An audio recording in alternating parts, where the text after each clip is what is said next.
After the video game crash of 1983, Atari had lost much of its reverence with console enthusiasts, not to mention a healthy chunk of its market share. While they did try to stay relevant during the mid to late 80s, releasing the 7800 Pro system and Lynx handheld shortly thereafter, Atari lacked the money and resources necessary to compete with the likes of Nintendo and eventually Sega. Atari hadn't given up though. They had begun working on a new system that would have been a 32-bit powerhouse, which many now refer to as the Panther, thanks in large part to Martin Brennan of Flare Technology. Brennan was brought in to help complete the unit's chipset, although he soon found that with minor tweaking, the console could be so much more powerful. When he presented this to Atari, the Panther was soon scrapped and the Jaguar was born. Prior to its launch in November of '93, Atari had managed to generate positive buzz. The marketing campaign was in your face, hitting you with its technical specifications and drawing comparisons to competitors. It was aggressive, but it got our attention. Even though it came out with a paltry lineup of 2 or 3 launch games, counting the pack-in, and a suggested retail price of $250, the Jaguar still sold well. Unfortunately, it didn't last long. Games were slow in coming, with much of the blame being laid at the console's feet. The Jaguar employed 4 processors spread across 3 central processing units, and Atari provided little technical support. So many titles failed to utilize the system's capabilities, producing games that didn't live up to players' expectations of what a 64-bit game should look like. This led many to question whether the Jaguar was in fact a 64-bit system. Those questions only grew louder when we saw what Sega and Sony had to offer with their wimpy 32-bit consoles. Once the Saturn and PlayStation hit the scene, the Jaguar was on its last leg. By the time Nintendo 64 arrived, not even a CD-based add-on could change Atari's fate. The Jaguar was dead in the eyes of consumers. It's a shame though, because I'm fucking loving this thing.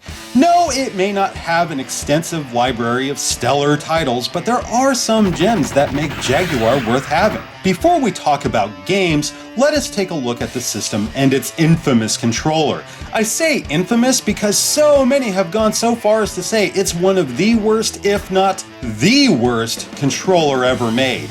In my opinion, these critics must have lived sheltered lives in which they never laid their hands on an Intellivision. I have, folks. That shit makes the Jaguar's pad look like a fucking Genesis controller by comparison.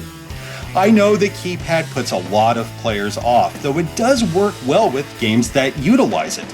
With Doom, the keys grant you instant access to the assigned weapon, as well as the map. In Iron Soldier, it serves much of the same purpose. I like this a damn sight better than cycling through all my shit while in the heat of battle. Another thing I like are the overlays. Not that they're all that necessary once you have it memorized, though I'm a real sucker for accessories. I liken it to someone putting a whole bunch of stickers on their console, but this actually serves a purpose. The D-pad is responsive, as are the face buttons. That, and I do have big hands, so this fine lady rests comfortably in my mitts. I do have one complaint though. No shoulder buttons. Since there are some first-person shooters on this monster, not having proper left and right strafing buttons so as to circle strafe kinda sucks. Atari did rectify this with the Pro controller, but they're harder to find than a goddamn unicorn and cost almost as much as the console itself. Speaking of the console, folks really enjoy picking on the Jaguar's overall design. Seriously, it's become cliche now to compare this fucker to a UFO, as if that were a bad thing. Another one I hear is that it looks like some sort of space-age toilet seat. I guess that's appropriate considering how much shit it takes from you body-shaming motherfuckers. All kidding aside, I think it looks pretty rad. Those smooth curves and fierce logo demands admiration. Not to say there aren't things that give me pause. Honestly, why doesn't this thing have protection for the cartridge slot? It just screams, "Dust me regularly." Even if you should keep a cart inserted at all times, it's gonna get in the cracks and I don't know, I just don't like it. Then we have the back. As you can see, these 2 ports are completely exposed and it bugs the shit out of me.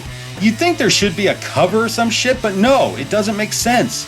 I'll tell you one thing though, if I bought this in '93, I would have shit a barrel full of obscenities the moment I laid eyes on this RF switch. This is bullshit. It's beyond stupid. Here you have this cutting-edge game system that's supposed to wipe the floor with the rest, yet we're supposed to accept RF? Fuck you.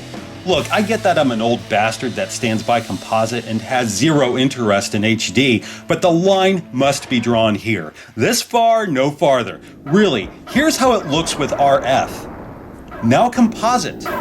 See the difference? It's like night and day. No wonder people thought Jaguar looked like hot garbage.